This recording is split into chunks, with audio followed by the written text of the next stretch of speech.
Hoje nosso tema para reflexão aqui é saúde mental e família, impactos sociais, né, estigmas. Tô trazendo esse assunto aqui porque isso foi algo que surgiu, né, na minha clínica e é algo que devemos sempre estar falando, né, não só por eu ser profissional da área, mas é algo que permeia a nossa vida e isso causa muitos impactos, né. Não vou aqui citar especificamente nenhum diagnóstico, nenhuma patologia, apenas vou trazer esse tema para reflexão. Por quê? Porque o que surgiu, né, que me deu a ideia de falar sobre isso aqui, é que uma paciente trouxe uma determinada situação, né, familiar, em que décadas passadas, né, havia-se muito estigma social acerca da saúde mental de algum parente, né, e como isso, né, tem todo aquele viés ali, às vezes virou até um tabu familiar, sobre falar sobre determinado assunto, sobre a condição desse parente, porque primeiro que talvez décadas passadas, talvez não, né, com certeza, não se havia tanta informação, nem tantas maneiras de tratamento, né, enfim, como se tem hoje. E ainda assim, hoje em dia, mesmo com mais informação e maneiras de tratamento, a gente sabe que tudo isso permeia muito uma uma condição social, né, para essa família, não só para a pessoa, né, da condição em si, mas para a família. Por que que eu falo a família? Porque nós sempre viemos não só de um núcleo familiar, como de um ambiente, né, em que a gente pode, chamar de constelação, talvez, né, é um termo, assim, um pouco mais técnico, porque uma das coisas que mais contribui, né, não só para vamos dizer aqui, um adoecimento mental, como para uma cura, porque a doença e a cura, né, elas são opostos. Então o que mais contribui, a gente pode trazer aqui essa totalidade, o que mais contribui para isso, são os nossos ambientes, né. Assim como o ambiente ele tem um potencial de adoecimento, ele também tem um potencial de cura muito grande. E aí quando a gente fala nessa dimensão social do estigma, a gente sabe que a família, inevitavelmente, ela sempre está inserida nisso.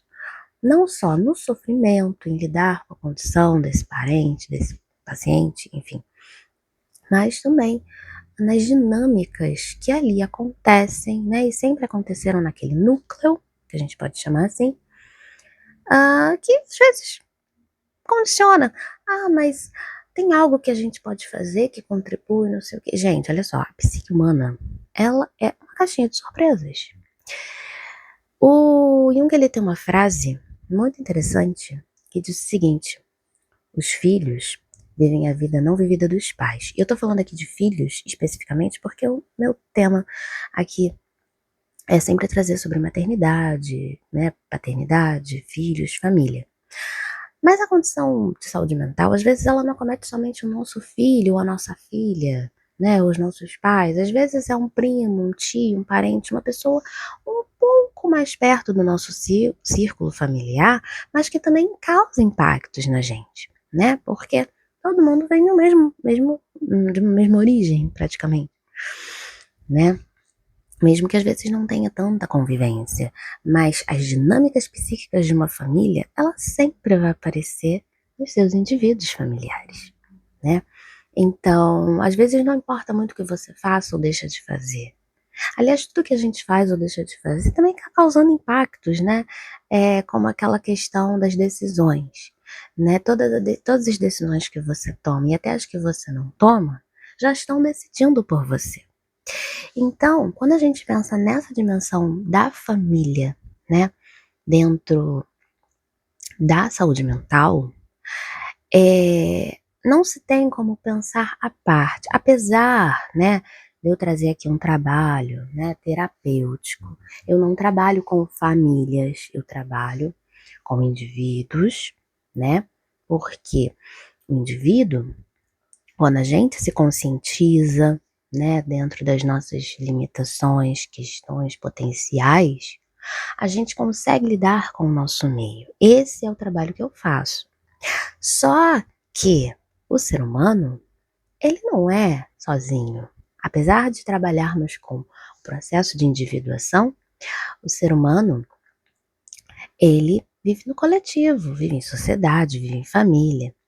Então nós temos que trabalhar tudo isso para poder lidar com esse meio, né? E aí é a proposta que eu trago para trabalhar com pais, na verdade mães, no caso que eu não trabalho com homens, meu público é feminino, porque temos essas questões familiares que nos atravessam, né? Não só com nossos filhos, mas com nossos pais, outros parentes, amigos, conhecidos, pessoas de trabalho. E todos os impactos da saúde mental ataca isso tudo, né? Não vou dizer que ataca, mas chega nisso tudo, né? Nas nossas dimensões familiares, de trabalho, uh, outros parentes, né? Enfim, amigos, escolares, né? Enfim. E quando a gente pensa nessa dimensão do ser humano, né? Num coletivo, a saúde mental ela tem um impacto muito grande. E aí a gente não pode dizer, ah, mas tem algo que eu faça que eu possa, né, minimizar esse sofrimento? E aí a proposta da nossa linha teórica, né, é algo que eu gosto muito até para falar sobre esse assunto, porque é algo muito dinâmico, não é algo fixo, não existe fórmula pronta. Como eu disse, o ser humano ele é uma caixinha de surpresas, você nunca sabe o que pode acontecer. Inclusive porque a gente entende o ser humano de uma maneira como se ele tem, né, ali toda aquela carga psíquica que ele traz do seu ambiente familiar, de trabalho, enfim, várias coisas vão acontecendo na sua vida. E todo mundo tem lá as suas dificuldades, as suas, né, questões. Algumas pessoas, né, vão chegar num limite muito grande de sofrimento em relação a isso. Geralmente é o que comete, né, que a gente chama aí de uma saúde mental debilitada. E isso inevitavelmente causa impactos. Então, todo ser humano, ele tem um potencial disso. Alguns mais, outros menos. Ah, mas não se tem como saber, é verdade? Não se tem como ter certeza quem é que vai ter, não vai ter, o que vai ter, o que não vai ter. Mas, a partir do momento em que a gente compreende isso numa dimensão mais coletiva, mesmo olhando a partir de um indivíduo, a gente pode encontrar ah, questões e situações que levam a uma possibilidade de conscientização para que possa lidar com isso de uma maneira saudável, né? Essa é a proposta, esse é o nosso trabalho. E é por isso que eu falo que a saúde mental e família é uma coisa assim muito próxima, né? Não só para o adoecimento, como para a cura também.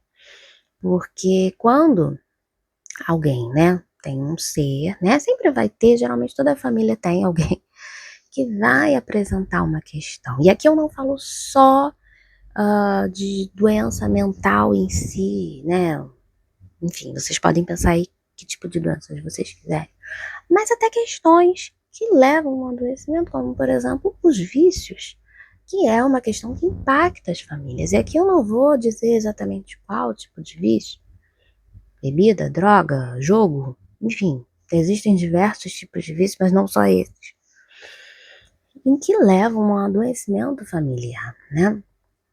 Também uma espécie de adoecimento da família para ter que lidar com isso. E cada indivíduo dessa família, desse ambiente de trabalho, enfim, ele tem recursos, né? A gente pode trabalhar isso também no nosso atendimento clínico para lidar com essas questões, né? Porque também a gente não pode dizer que todo mundo vai conseguir fazer X, Y, Z, não. Algumas pessoas vão ter alguns recursos, outras vão ter outras. Isso não tem fórmula pronta e não é um padrão.